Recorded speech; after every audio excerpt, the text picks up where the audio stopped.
Турдукожо Искаков атындагы жалпы орто билим берүү мектеби. Зомбулукка жол бербе. Зомбулук деген эмне?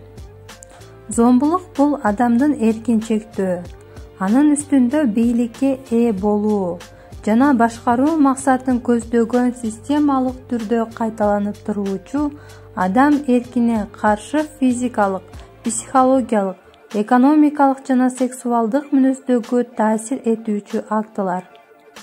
Буунун статистикасы боюнча үй-бүлөдөгү зомбулуктун курмандыктарынын 80%-ын аялдар түзөт. Зомбулуктун түрлөрү. Биринчи, денелик, башкача айтканда физикалык.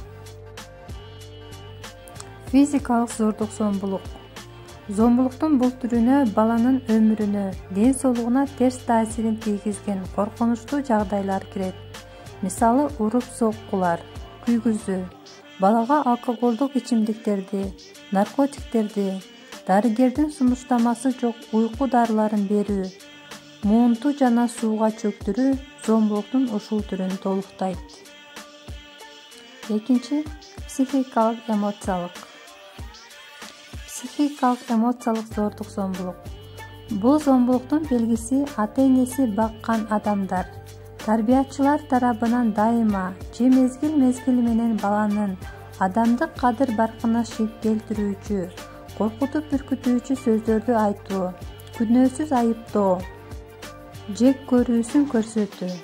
Мындан сырткары баланын жаш өзгөчөлүгүнө ылайыксыз талаптарды коюу, дайыма калпайтуу дагы психикалык эмоциялык өнүгүүсүнө терс таасирин тийгизет. Үчүнчү, сексуалдык зордук зомбулук. Сексуалдык зордук зомбулукка сексуалдык керектөөсүн канааттандыруу максатында баланы, кызды, эркекти колдонуу кирет. Зомбулуктун кандай белгилери бар? Мына ошонуга биз кластер түзөлү балдар. Зомбулукка кемсинтүү, каралоо, ушактоо, эркиндигин чектөө, уруп-согуу, опузалоо, мажбурлоо жана коркутуулар кирет.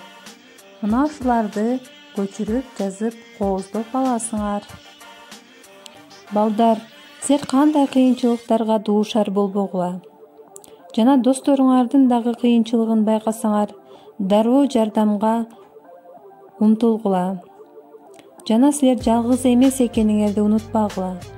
Ар дайым силердин жаныңарда ата-энеңер, досторуңар, эжекелериңер жана бир туугандарыңар бар экенин унутпагыла. Балдар, ушуну менен сабагыбыз соңуна чыкты. Ар дайым асманыбыз ачык, ден соолугубуз чың, бакубат жашоодо үй-бүлөбүз менен, ата-энелерибиз менен бирге бололу. Саламатта калгыла балдар.